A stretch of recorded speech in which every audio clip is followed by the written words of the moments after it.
বর্তমানে আমরা হঠাৎ করেই মহা সমস্যার সম্মুখীন হয়ে পড়েছি। জ্বালানি এমনই একটি জিনিস যেটি কিন্তু আমাদের প্রত্যেক দিনেই ভীষণভাবে প্রয়োজনীয়। সে সকালে ঘুম চোখ খুলে একটু যদি গরম জলও করতে হয় সেটাও আমরা গ্যাস জ্বালিয়ে করি, আবার যদি একটু দুধও গরম করতে হয় রাত্রে বাচ্চাকে খাওয়ার জন্য, সেটার জন্যও আমাদের জ্বালানির তো অবশ্যই প্রয়োজন আছে। যদিও আজকাল অনেকেই আমরা মাইক্রোওভেন, ইন্ডাকশান বা রাইস কুকার ব্যবহার করি, কিন্তু তবুও গ্যাসের তো প্রয়োজন আছেই। যাকে কথা না বাড়িয়ে এবারে আসল কাজে আসি। আজকে আমি আপনার সঙ্গে শেয়ার করব প্রেসার কুকারে কিভাবে ভাতের ফ্যান ঝরিয়ে একদম ঝরঝরে ভাত রান্না করা যায়।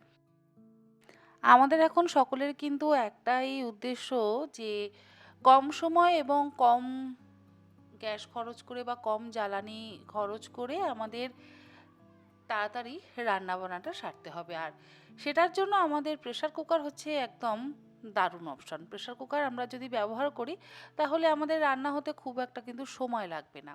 প্রথমে আমি 1.5 কাপ চাল ভালো করে ধুয়ে ভিজিয়ে রাখলাম। যদিও আমি খুব বেশিক্ষণ সময় ধরে কিন্তু চালটা ভিজিয়ে রাখতে পারবো না, কারণ মাংসটা রান্না হতে হতেই আমার চালটা যতটা ভিজবে তার মধ্যেই আমি রান্নাটা করে ফেলবো। আমি 15 মিনিটই চালটা ভিজিয়ে রাখতে পারবো, আর আপনারা চাইলে 1 ঘন্টাও কিন্তু চাল অবশ্যই ভিজিয়ে রাখতে পারেন।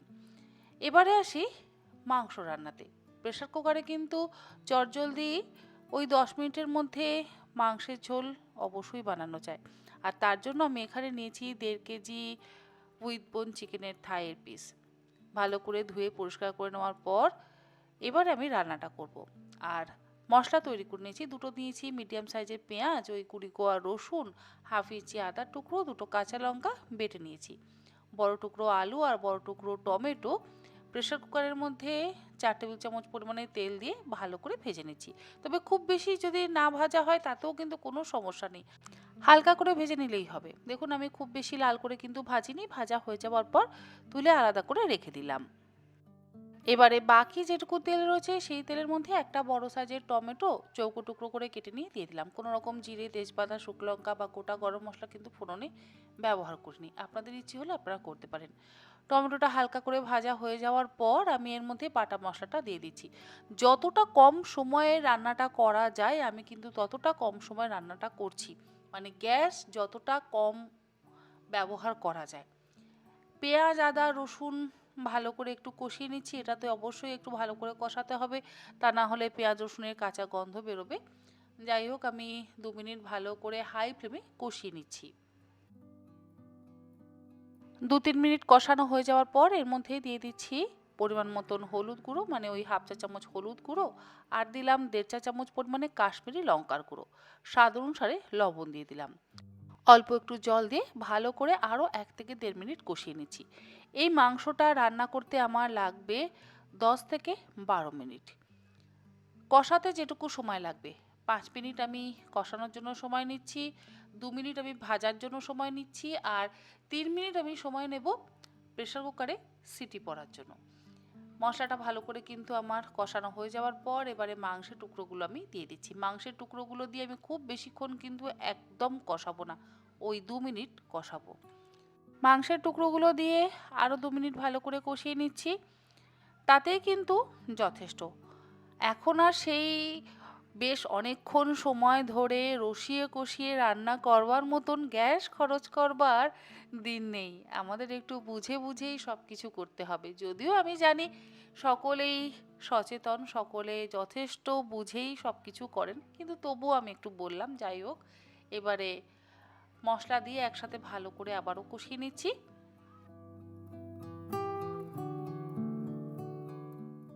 মাংসের টুকরোগুলো 2 মিনিট কষানো হয়ে যাওয়ার পর দিয়ে দিলাম বড় টুকরো করে ভেজে রাখা আলু আর পেঁপে।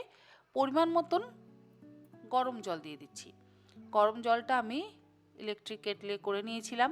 জলটা দেওয়ার পর এবারে আবারও একবার ভালো করে মিশিয়ে নিচ্ছি। আর প্রেসার কুকারে তো খুব বেশি জল দেওয়ার প্রয়োজন নেই, কারণ কড়াইতে যদি ফোটানো হয় তাহলে জলটা আবার একটু কমে যায়। প্রেসার কুকারে তো জল কমবার কোনো রাস্তা নেই।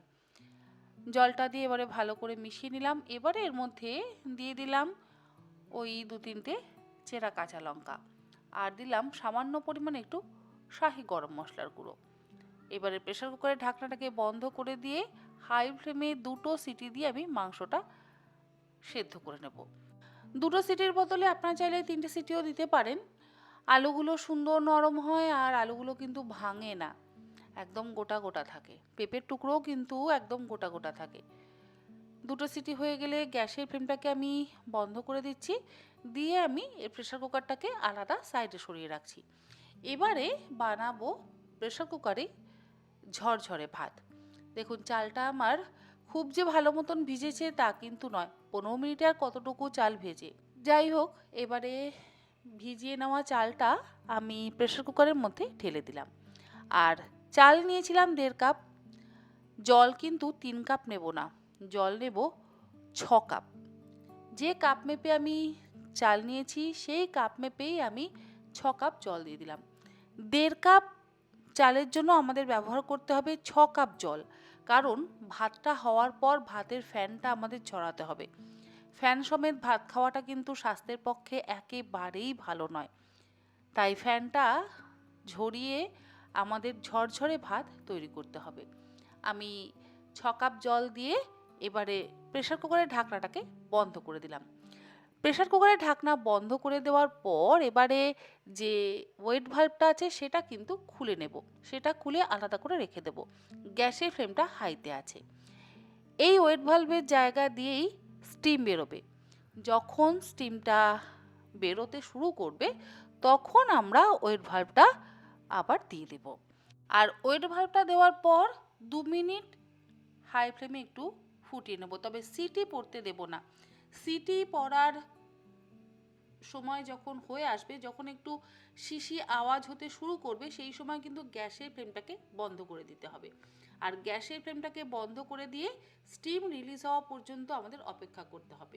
স্টিমটা রিলিজ হয়ে গেলে আমি এবার চেক করে নিচ্ছি, দেখুন আমাদের ভাত কেমন তৈরি হয়েছে। দেখুন ভাত কিন্তু একদম সুন্দর সুসেদ্ধ হয়ে গেছে, লম্বা লম্বা আছে, আর একটুও গায়ে গায়ে লেগে যায়নি। এই ফ্যানটা এবারে আলাদা করে কিন্তু ঝরাবো। দেখুন যথেষ্ট পরিমাণে জল আছে, জল কিন্তু টেনেও নেয়নি। এবারে আমরা ভাতের ফ্যান ঝরাবো। আর ভাতের ফ্যান ঝরাবার জন্য প্রেসার কুকারের লিডের যে রাবারটা আছে আর যে ওয়েট ভাল্বটা আছে সেটা কিন্তু আমাদের খুলে নিতে হবে। খুলে নিয়ে এবারে আমি একটা বাটির মধ্যে প্রেসার কুকারটাকে উল্টে ধরছি। দেখবেন ধীরে ধীরে কিন্তু ফ্যান ঝরা শুরু হয়ে যাবে। এইভাবে কাত করে মিনিট 5 রেখে দেবেন। দেখবেন যতটা ফ্যান প্রেসার কুকারের মধ্যে থাকবে না, মানে ভাতের মার থাকবে, সবটা ভাতের মার কিন্তু বেরিয়ে যাবে। এতটুকু ভাতের মার ভাতের মধ্যে থাকবে না। যেরকম আমরা ডেচকিতে বা হাঁড়িতে ভাত বানালে ভাতের মারটা সম্পূর্ণ ঝরিয়ে ফেলতে পারি, ঠিক সেরকমভাবে কিন্তু আমরা ভাতের মারটা ছড়িয়ে ফেলতে পারবো। দেখুন কতটা ভাতের মার বা ফ্যান বেরিয়েছে। আর শেষ ড্রপ পর্যন্ত কিন্তু আমাদের এরকম কাত করে রেখে দিতে হবে। সবটা ফ্যান ঝরে গেছে। এবারে আমি আপনাদেরকে খুলে দেখাচ্ছি। দেখুন কত সুন্দর ঝরঝরে ভাত প্রেসার কুকারে তৈরি হয়েছে। আর ভাতটা তৈরি হতে আমার সময় লেগেছে 10 মিনিট। 5 মিনিট আমি গ্যাসটা জ্বালিয়েছি, আর বাকি 5 মিনিট আমি স্টিমটা ওইভাবেই রিলিজ হওয়ার জন্য অপেক্ষা করছিলাম। মানে 10 মিনিটের মধ্যে আমাদের ভাত কিন্তু রেডি। হ্যাঁ, যদিও একটু চালটা বেশি সময় ধরে ভেজাতে হয়েছে, তো এটুকু তো করা যেতেই পারে বলুন। দেখুন ভাতটা কত সুন্দর ঝরঝরে হয়েছে, দেখেছেন? একটাও কিন্তু গায়ে গায়ে লেগে নেই, একটার সাথে একটা যে লেগে আছে তা কিন্তু একদম নয়। পুরো ঝরঝরে ভাত কিন্তু তৈরি হয়েছে। আর এই রকম ঝরঝরে ভাতই তো আমরা ডেচকি বা হাঁড়িতে করি, তাই না? দেখুন সুন্দর ভাত তৈরি হয়েছে। এই পদ্ধতিতে আপনারাও বাড়িতে কম সময়ের মধ্যে গ্যাস খরচা কম করে বাড়িতে ঝরঝরে প্রেসার কুকারে ভাত তৈরি করুন, দেখবেন খুব সুন্দর ভাত তৈরি হবে। আর পদ্ধতিটা আপনাদের কেমন লাগলো অবশ্যই জানাবেন। দেখুন মাংসের ঝোলও কিন্তু একদম সুন্দর তৈরি হয়ে গেছে, আলুগুলো গোটা গোটা আছে, পেঁপেটাও গোটা গোটা আছে, মাংসও সুসেদ্ধ হয়ে গেছে। এবারে আমি সার্ভ করছি। ভাত বানানোর পদ্ধতি কেমন লাগলো অবশ্যই জানাবেন। আর মাংসের রেসিপি তো আমার মনে হয় সকলেরই জানা। তো এইভাবে এখন প্রেসার কুকার ব্যবহার করে আমরা কম সময়ের মধ্যে আমাদের দুপুর আর রাতের রান্নাবান্না কিন্তু সেরে ফেলতে পারি। সাথে রয়েছে একটু শসা আর পেঁয়াজ, আর কি চাই। রাত্রে যদি রুটি করতে চান করতে পারেন, তবে এখন একটু না হয় কদিন ভাতই খেয়ে নিলাম নিজেদের সুবিধার্থে। আজকের মতন আসি। আপনাদের পদ্ধতি এবং রেসিপি কেমন লাগলো অবশ্যই জানাবেন। আপনারা সকলে ভালো থাকবেন, সুস্থ থাকবেন। ধন্যবাদ।